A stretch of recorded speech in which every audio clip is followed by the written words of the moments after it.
Il y a 5 ans, dans l'accélérateur de particules du CERN, le monde de la science a fait une découverte capitale.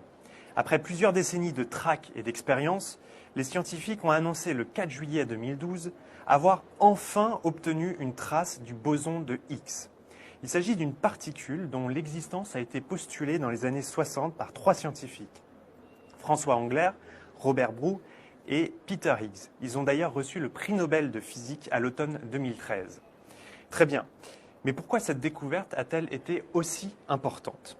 Pour bien le comprendre, il faut revenir un peu en arrière et comprendre ce que c'est que la masse. En physique, ça commence souvent avec Isaac Newton. Selon la légende, il a reçu une pomme sur la tête, ce qui lui a donné une idée, les lois universelles de la gravitation. 2 corps qui ont une masse s'attirent. Plus ils ont de la matière, plus ils sont massifs et plus ils s'attirent. Moins ils ont de matière, moins ils sont massifs et moins ils s'attirent. Plus de 2 siècles après Newton, il y a eu Albert Einstein. Un jour, il a dit « Gott würfelt nicht », Dieu ne joue pas au dé. Mais il est surtout célèbre pour son équation E égale mc2. C'est la version courte parce que normalement, ça ressemblerait plutôt à ça. Ce qu'il faut retenir, c'est que la masse d'une enclume, par exemple, n'est pas vraiment liée à la quantité de matière, de métal, mais à son énergie. En gros, le poids, la masse, ce n'est pas tout à fait la même chose. Surtout, selon la formule d'Einstein, il devrait exister dans l'univers des particules de masse nulle, ce qui est impossible dans la physique de Newton. Après Einstein, les physiciens ont continué de découvrir des particules de plus en plus petites. Ils ont essayé de mettre de l'ordre dans tout ça. Il y a la famille des leptons, des quarks, des photons, il y a aussi des forces, etc., etc. On appelle cela le modèle standard de la physique. Mais les physiciens ont un problème. Quand ils regardent leurs calculs, ils s'aperçoivent que les particules ne devraient pas avoir de masse. Alors 3 scientifiques, qui n'étaient pas encore prix Nobel à l'époque, ont dit que la masse n'était pas à l'intérieur d'une particule. Si une particule a une masse, c'est parce qu'elle traverse un champ rempli d'autres particules, les bosons. Imaginez que l'univers soit quadrillé par un champ avec des bosons de Higgs.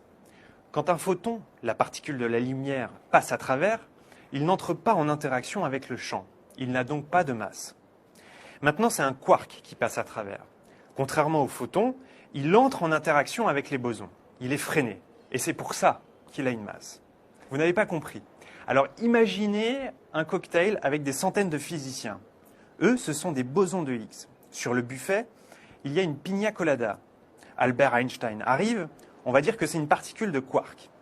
Il a très envie de boire une pina colada. Mais entre la porte d'entrée et le bar, tous les physiciens viennent le saluer et faire des selfies. Il va mettre beaucoup de temps pour traverser la salle parce qu'il entre en interaction avec ses collègues des bosons de Higgs. Et c'est pour ça qu'il a une masse. Maintenant, imaginez un étudiant en 3e année de physique. Comme Einstein, il a très envie d'une pina colada. Mais comme personne ne le connaît, personne ne vient le voir, personne ne vient le saluer. Tant mieux pour lui, il aura son cocktail beaucoup plus rapidement qu'Einstein, et comme il n'a pas d'interaction avec ses collègues, il n'a pas de masse. Aujourd'hui, les travaux du CERN ont montré que les scientifiques avaient vu juste. Mais il reste encore un mystère. C'est de savoir pourquoi les bosons viennent saluer un quark et pas un photon. Le boson de Higgs, ou plutôt champ de Higgs, a été découvert par Peter Higgs et d'autres physiciens. Ce qu'il faut bien comprendre, c'est que cette particule n'existe plus aujourd'hui dans le monde que nous connaissons. Elle a existé il y a très longtemps, lorsque l'univers avait 10 puissance moins 10 secondes, et que la température était de 10 puissance 15 degrés.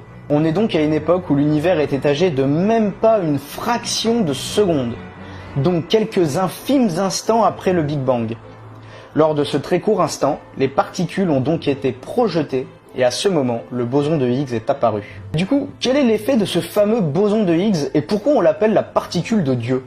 Alors, c'est une appellation qui déplaît beaucoup aux scientifiques, mais elle a été donnée car c'est cette particule qui donne sa masse à la matière.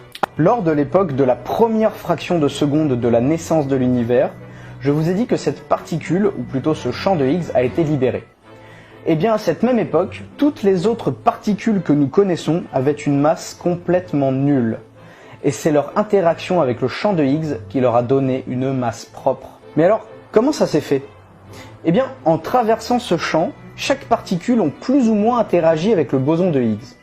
Celles ayant le plus interagi avec celui-ci ont obtenu une masse plus grande que celles ayant le moins interagi. Les particules lourdes, telles que les protons et les muons, ont beaucoup interagi avec le boson de Higgs, alors que les particules légères, telles que le positron et l'électron, beaucoup moins. Quand on parle de lourdes et de légères ici, attention, c'est une appellation qui concerne leur énergie, et non pas leur masse, puisqu'elles n'en avaient pas avant ce qu'on est en train d'étudier. Cela est d'ailleurs mis en valeur avec le photon, la lumière donc, pour faire simple, qui est une particule qui encore aujourd'hui n'a pas de masse, car elle n'a pas interagi avec le boson de Higgs durant cette lointaine époque.